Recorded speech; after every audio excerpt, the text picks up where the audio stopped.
নির্যাতনের পরও বিএনপি কখনো গুপ্ত বা সুপ্ত বেশ ধারণ করেনি বললেন তারেক রহমান।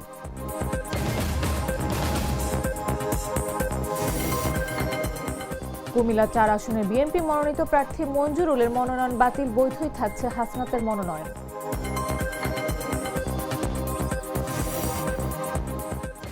অচল হয়ে পড়েছে ইক্যাব সহ দেশের একাধিক শীর্ষ বাণিজ্য সংগঠন। প্রশাসক মুক্ত সংগঠনের জন্য ১২ ফেব্রুয়ারির পরই ভোটের দাবি ব্যবসায়ীদের। পশ্চিমবঙ্গের মুখ্যমন্ত্রী মমতার বিরুদ্ধে ১০০ কোটি রুপির মানহানি মামলা শুভেন্দু।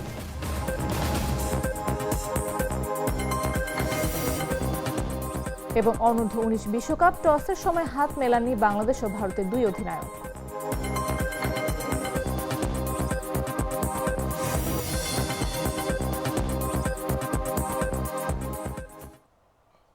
সন্ধ্যা ৭টা নিউজে সবাইকে আমন্ত্রণ।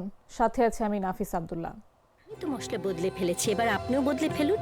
একবার প্রাণ গুঁড়া মশলা ব্যবহার করেই দেখুন। এত গুম, খুন ও নির্যাতনের পরও বিএনপি কর্মীরা কৌশলের নামে কখনো গুপ্ত কিংবা সুপ্ত বেশ ধারণ করেনি বলে মন্তব্য করেছেন বিএনপি চেয়ারম্যান তারেক রহমান। শনিবার দুপুরে ফ্যাসিবাদ বিরোধী আন্দোলনে গুম, খুন ও নির্যাতনের শিকার ব্যক্তিদের পরিবারের সদস্যদের সঙ্গে মতবিনিময় সভায় তিনি কথা বলেন। তারেক রহমান বলেন, আমাকে বাধ্য হয়ে বহু বছর দেশ, স্বজন ও নেতাকর্মীদের কাছ থেকে দূরে থাকতে হয়েছে। দূর থেকে যতটুকু সম্ভব নেতাকর্মী এবং সারা দেশে ছড়িয়ে থাকা স্বজনহারা মানুষ নিয়ে স্বৈরাচারের বিরুদ্ধে রাজপথে থেকে প্রতিবাদ ও আন্দোলন গড়ে তুলেছি। সাধ্য অনুযায়ী স্বজনহারা মানুষগুলোর পাশে দাঁড়িয়েছি। সীমাবদ্ধতা থাকার পরও আমরা প্রতিটি মানুষের পাশে দাঁড়ানোর চেষ্টা অব্যাহত রেখেছি। ব্যক্তিদের পরিবারের সদস্যদের সারা দেশে ফ্যাসিবাদ বিরোধী আন্দোলনের সময় শুধুমাত্র বিএনপিরই ১.৫ লক্ষেরও বিএনপির নেতাকর্মীদের বিরুদ্ধে ১.৫ লক্ষেরও বেশি মিথ্যে মামলা দায়ের করা হয়েছিল, যার বোঝা প্রায় ৬০ লক্ষের মতো নেতাকর্মীকে বয়ে বেড়াতে হয়েছে। এর ভেতরে লক্ষ লক্ষ নেতাকর্মী বছরের পর বছর, মাসের পর মাস, সপ্তাহের পর সপ্তাহ, দিনের পর দিন ঘর বাড়ি ছাড়া থাকতে হয়েছে, স্বজন হারা থাকতে হয়েছে, স্বজন থেকে দূরে থাকতে হয়েছে। কুমিল্লা ৪ আসনের বিএনপি মনোনীত প্রার্থী মঞ্জুরুল আহসান মুন্সির মনোনয়নপত্র বাতিল করেছে নির্বাচন কমিশন। শনিবার ইসির আপিল শুনানিতে এ সিদ্ধান্ত হয়। এনসিপি প্রার্থী হাসনাত আব্দুল্লাহর মনোনয়ন বাতিল চেয়ে নির্বাচন কমিশনে আপিল করেন মঞ্জুরুল আহসান মুন্সি। ইসি তার আবেদন নামঞ্জুর করে। ফলে হাসনাতের মনোনয়ন বৈধই থাকছে। তবে ঋণ খেলাপির অভিযোগে মঞ্জুরুল আহসান মুন্সির মনোনয়ন বাতিল করেছে নির্বাচন কমিশন। গত ৯ জানুয়ারি নির্বাচন কমিশনে হাসনাতের মনোনয়ন বাতিল চেয়ে আবেদন করেন মঞ্জুরুল আহসান মুন্সি। তার আগে মঞ্জুরুল আহসান মুন্সির মনোনয়ন বাতিল চেয়ে আবেদন করেছিলেন হাসনাত। এর আগে ঋণ খেলাপির অভিযোগ এনে মঞ্জুরুল আহসান মুন্সির মনোনয়ন কেন বাতিল করা হবে না, এজন্য ইসিতে আপিল করেছিলেন হাসনাত আব্দুল্লাহ।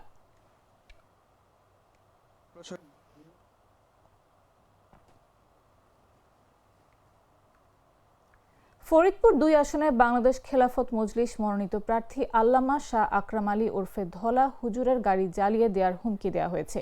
এ সংক্রান্ত একটি কল রেকর্ড সামাজিক যোগাযোগ মাধ্যমে ভাইরাল হয়েছে।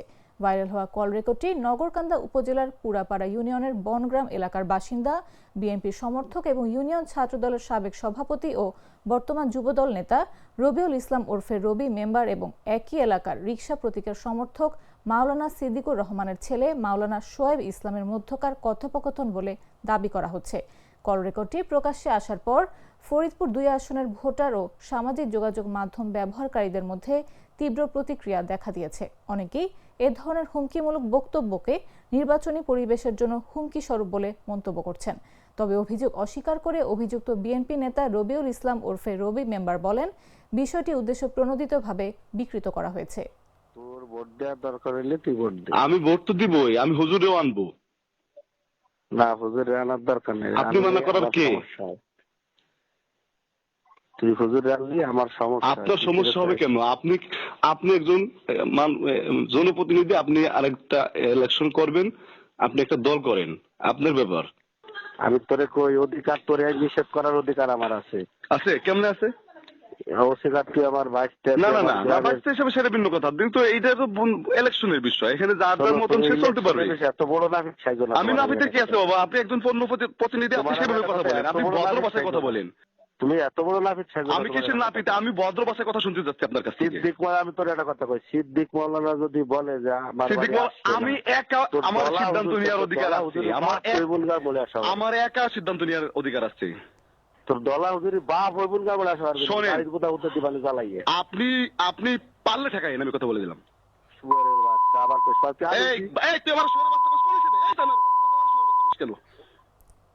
প্রায় ১.৫ বছর ধরে প্রশাসকের অধীনে পরিচালিত এফবিসিসিআই, বেসিস ও ইক্যাব সহ দেশের একাধিক শীর্ষ বাণিজ্য সংগঠন কার্যত অচল হয়ে পড়েছে। নির্বাচিত নেতৃত্ব না থাকায় ব্যবসায়ীদের দাবি দেওয়া, ভ্যাট, ট্যাক্স, বাজেট ও নীতি নির্ধারণে কার্যকর ভূমিকা রাখা যাচ্ছে না। জাতীয় সংসদ নির্বাচনের আগে নির্বাচন নিষেধাজ্ঞায় সংকট আরও দীর্ঘায়িত হয়েছে। ফলে জাতীয় নির্বাচনের পরপরই এসব সংগঠনের দ্রুত নির্বাচন আয়োজনের দাবি জোরালো হয়েছে ব্যবসায়ী সমাজে। বিস্তারিত জাগো রিপোর্টে। প্রায় ১.৫ বছর ধরে প্রশাসকের অধীনে চলছে দেশের শীর্ষ ব্যবসায়ী সংগঠন এফবিসিসিআই সহ একাধিক গুরুত্বপূর্ণ ট্রেড বডি। এ তালিকায় রয়েছে তথ্য প্রযুক্তি খাতের বেসিস, ই কমার্স খাতের ইক্যাব, চট্টগ্রাম ও সিলেট চেম্বার সহ আরও কয়েকটি সংগঠন। দীর্ঘদিন নির্বাচিত নেতৃত্ব না থাকায় এসব সংগঠন কার্যত স্থবির হয়ে পড়েছে বলে অভিযোগ ব্যবসায়ীদের। ব্যবসায়ী নেতারা বলছেন, অন্তর্বর্তী সরকারের সময়ে এসব সংগঠনে নির্বাচন দেওয়ার দৃশ্যমান কোনো উদ্যোগ দেখা যায়নি। এর ফলে নীতি প্রণয়ন, ভ্যাট, ট্যাক্স, বাজেট প্রস্তাব সহ ব্যবসা বাণিজ্য সংশ্লিষ্ট গুরুত্বপূর্ণ ইস্যুতে ব্যবসায়ীদের কণ্ঠ দুর্বল হয়ে পড়েছে। বিশেষ করে এফবিসিসিআই নীরব থাকায় জাতীয় পর্যায়ে ব্যবসায়ীদের দাবি দেওয়ার জায়গা সংকুচিত হয়েছে। নির্বাচন কমিশনের নির্দেশনা অনুযায়ী আগামী ১২ ফেব্রুয়ারি ত্রয়োদশ জাতীয় সংসদ নির্বাচনের আগে কোনো পেশাজীবী বা বাণিজ্য সংগঠনের নির্বাচন আয়োজন করা যাবে না।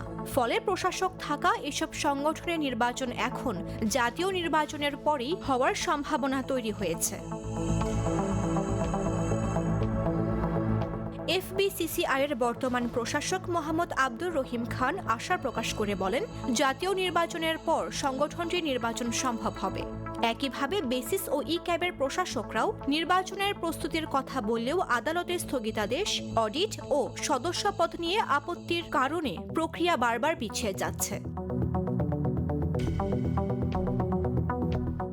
ব্যবসায়ী নেতারা মনে করছেন, নির্বাচিত সরকারের প্রথম দায়িত্ব হওয়া উচিত প্রশাসক থাকা ট্রেড বডিগুলোতে দ্রুত, সুষ্ঠু ও নিরপেক্ষ নির্বাচন নিশ্চিত করা।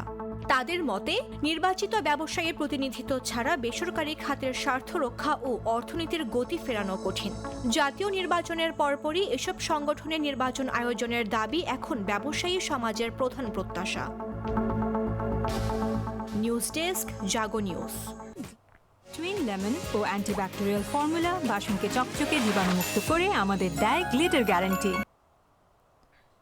কিশোরগঞ্জের নিকলী উপজেলায় ঘোড়াউতরা নদীর তীরে জেগে ওঠা প্রায় ১৫০ একর সরকারি খাস জমির চর দখলের অভিযোগ উঠেছে। স্থানীয়দের অভিযোগ, রাজনৈতিক দলের কিছু প্রভাবশালীর সহায়তায় প্রশাসনের টাঙানো লাল নিশান সরিয়ে সেখানে পুনরায় চাষাবাদের চেষ্টা চলছে।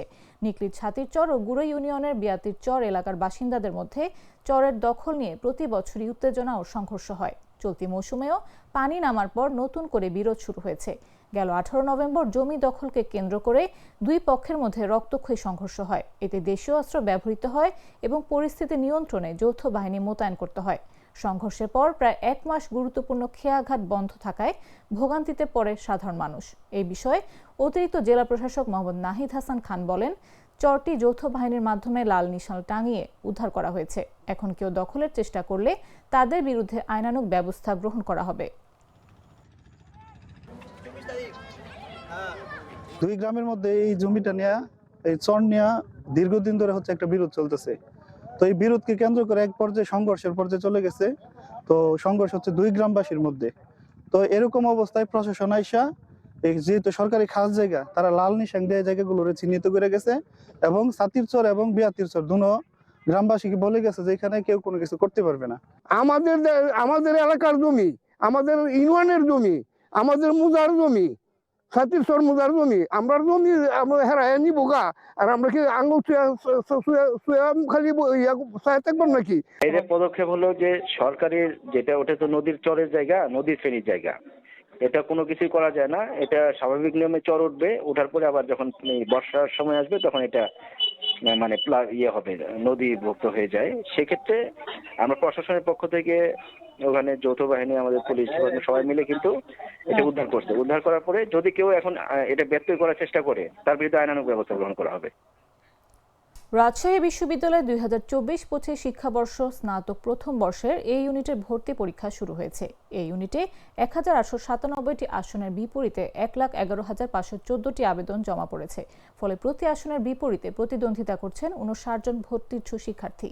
শনিবার বেলা 11টা থেকে দুপুর 12টা এবং দুপুর 3টা থেকে বেলা 4টা পর্যন্ত 2 শিফটে দেশের 5টি বিভাগীয় শহরের আঞ্চলিক কেন্দ্রে পরীক্ষা অনুষ্ঠিত হচ্ছে। এই ইউনিটের ভর্তি পরীক্ষার ভর্তিচ্ছু শিক্ষার্থী ও অভিভাবকরা সকাল 10টার দিকে নির্ধারিত কেন্দ্রের সামনে আসতে শুরু করেন। পরে সকাল 10:30টার দিকে পরীক্ষার্থীরা সারিবদ্ধ হয়ে পরীক্ষা কেন্দ্রে প্রবেশ করেন। পরীক্ষার হলে কোনো ধরনের ক্যালকুলেটর, মোবাইল ফোন, ব্লুটুথ ও মেমোরিযুক্ত অন্য কোনো ধরনের ইলেকট্রনিক ডিভাইস সঙ্গে নিয়ে যেতে দেওয়া হয়নি।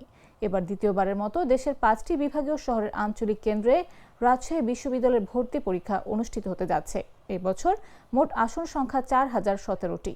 রাজশাহী বিশ্ববিদ্যালয় ছাড়াও ঢাকা বিশ্ববিদ্যালয়, জগন্নাথ বিশ্ববিদ্যালয়, চট্টগ্রাম বিশ্ববিদ্যালয়, খুলনা বিশ্ববিদ্যালয়, রংপুর অঞ্চলে বেগম রোকেয়া বিশ্ববিদ্যালয় সহ সন্নিহিত 2টি শিক্ষা প্রতিষ্ঠান ও বরিশাল বিশ্ববিদ্যালয় কেন্দ্রে ভর্তি পরীক্ষা অনুষ্ঠিত হবে।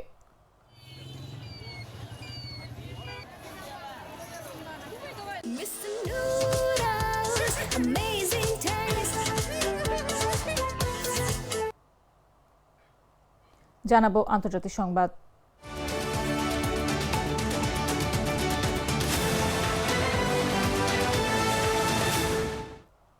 পশ্চিমবঙ্গের মুখ্যমন্ত্রী মমতা ব্যানার্জির বিরুদ্ধে 100 কোটি রুপির মানহানির মামলা করলেন রাজ্যটির বিরোধী দলনেতা ও বিজেপি বিধায়ক শুভেন্দু অধিকারী। কয়লা কেলেঙ্কারি নিয়ে কেন্দ্রীয় স্বরাষ্ট্রমন্ত্রী অমিত শাহ এবং শুভেন্দুকে জড়িয়ে সম্প্রতি মমতা ব্যানার্জি যে অভিযোগ করেছিলেন তার পরিপ্রেক্ষিতে এই মামলা করা হয়েছে। শুক্রবার আলিপুর আদালতেই 100 কোটি রুপির মানহানির মামলা করেন শুভেন্দু। 100 কোটি রুপি পেলে সেটি জনকল্যাণমূলক সেবায় দান করা হবে বলে জানিয়েছেন তিনি। নিজের এক্স হ্যান্ডেলে সেই মামলার অনুলিপি শেয়ার করে শুভেন্দু লেখেন, মমতা ব্যানার্জি, আমি আমার প্রতিশ্রুতি রক্ষা করি, আর আপনি বিষয়গুলো নিয়ে মানুষকে বিভ্রান্ত করেন। কয়লা কেলেঙ্কারিতে আমার সম্পৃক্ততার বিষয়ে আপনার জঘন্য কাল্পনিক অভিযোগ এবং তার প্রেক্ষিতে মানহানি নোটিশের প্রতি আপনার প্রতারণামূলক নীরবতা কোনোভাবে আপনাকে এই পরিস্থিতি থেকে মুক্তি পেতে সাহায্য করবে না।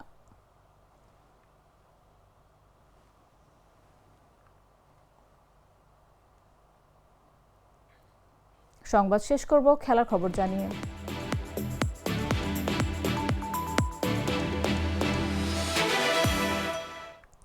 ভারত পাকিস্তান ক্রিকেটের আজ ভারত বাংলাদেশ ক্রিকেটেও।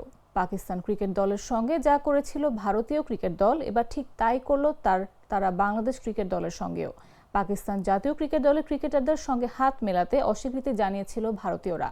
এবার ছোটদের ক্রিকেট অনূর্ধ্ব 19 বিশ্বকাপে ঠিক একই কাজ করলো বাংলাদেশের সঙ্গে। জিম্বাবুয়ের বুলাওয়েতে গ্রুপ পর্বের ম্যাচে মুখোমুখি হলো বাংলাদেশ এবং ভারত। এই ম্যাচে টসের পর বাংলাদেশের সহ অধিনায়ক জাওয়াদ আবরারকে এড়িয়ে গেলেন ভারতের অধিনায়ক আয়ুষ মাত্রে। ভারত বাংলাদেশ উত্তেজনার আজ যে এবার 22 গজে পড়েছে তা এই ঘটনায় প্রমাণ হয়ে গেল। ভারতের অনূর্ধ্ব 19 দলের অধিনায়ক আয়ুষ মাত্রে বাংলাদেশের সহ অধিনায়ক জাওয়াদ আবরারের সঙ্গে করমর্দন না করায় ম্যাচ শুরুর আগে বিতর্ক তৈরি হলো।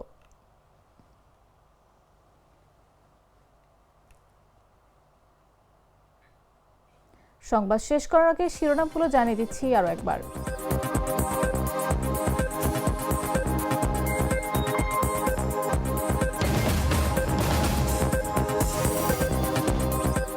গুম খুন নির্যাতনের পরও বিএনপি কখনো গুপ্ত বা সুপ্ত বেশ ধারণ করেনি বললেন তারেক রহমান।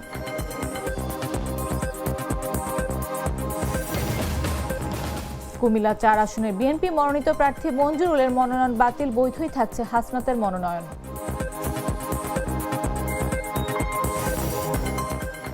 অচল হয়ে পড়েছে ইক্যাব সহ দেশের একাধিক শীর্ষ বাণিজ্য সংগঠন। প্রশাসক মুক্ত সংগঠনের জন্য 12 ফেব্রুয়ারির পরই ভোটের দাবি ব্যবসায়ীদের। পশ্চিমবঙ্গের মুখ্যমন্ত্রী মমতার বিরুদ্ধে 100 কোটি রুপির মানহানি মামলা শুভেন্দুর।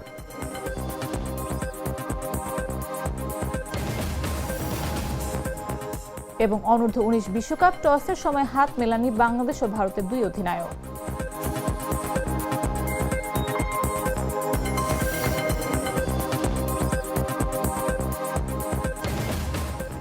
দর্শক, এই ছিল এখনকার মতো। প্রতি মুহূর্তে সর্বশেষ খবর পেতে ভিজিট করুন jagonews24.com, ফলো করুন আমাদের ভেরিফাইড ফেসবুক পেজ এবং সাবস্ক্রাইব করুন জাগো নিউজের ইউটিউব চ্যানেল। এতক্ষণ সাথে থাকার জন্য ধন্যবাদ সবাইকে।